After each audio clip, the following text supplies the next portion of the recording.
An American writer and public speaker by the name of Anne Lamont once said, "Almost everything will work if you unplug it for a few minutes, including you."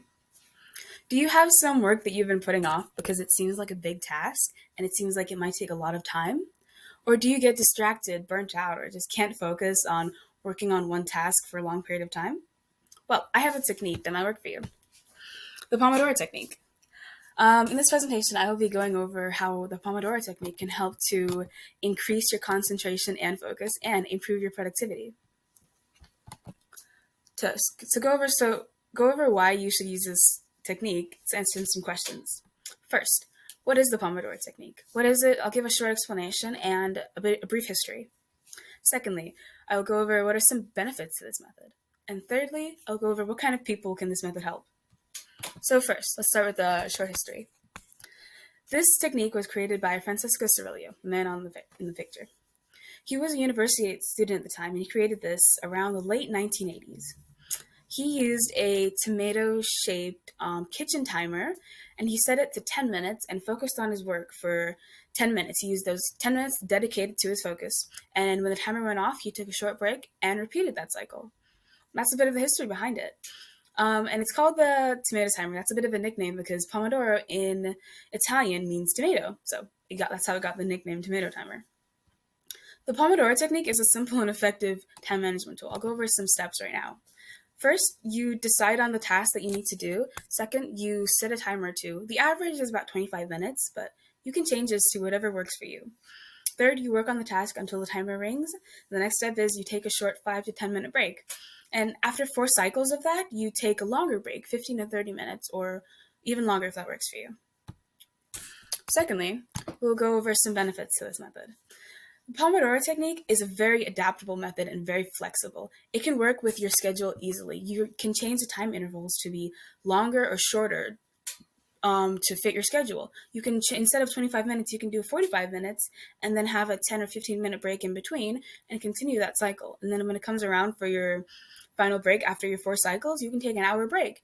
Really it just works for whatever task you're doing. You can use this for housework, you can use this for schoolwork, you can use this for any kind of task that you need to do and focus on and then take a short break on. And with the Pomodoro technique, there's a very large, varied community that comes with this. There are many videos and even apps that you can download with different aesthetics. You can study with cats and listen to lo-fi music. You can listen to calm jazz music, and you can even work with Harry Potter characters. This technique is a great chance to work on something and focus on it and give your brain a break so you're not too overloaded. Thirdly, who should use the Pomodoro technique? Really, this technique can work for anyone. Anyone can use this technique, specifically students, any students. Personally, I like to use this technique to work on different classes. You can work on different classes, different topics. Even if you're doing research, you can break it down like that. Personally, I like to start with about 25 minutes of calculus and then take a 5-minute break and then 25 minutes of, let's say, public speaking homework. That's how I personally use it, but you can use it however you like. This method also is helpful for people with ADHD or ADHD symptoms.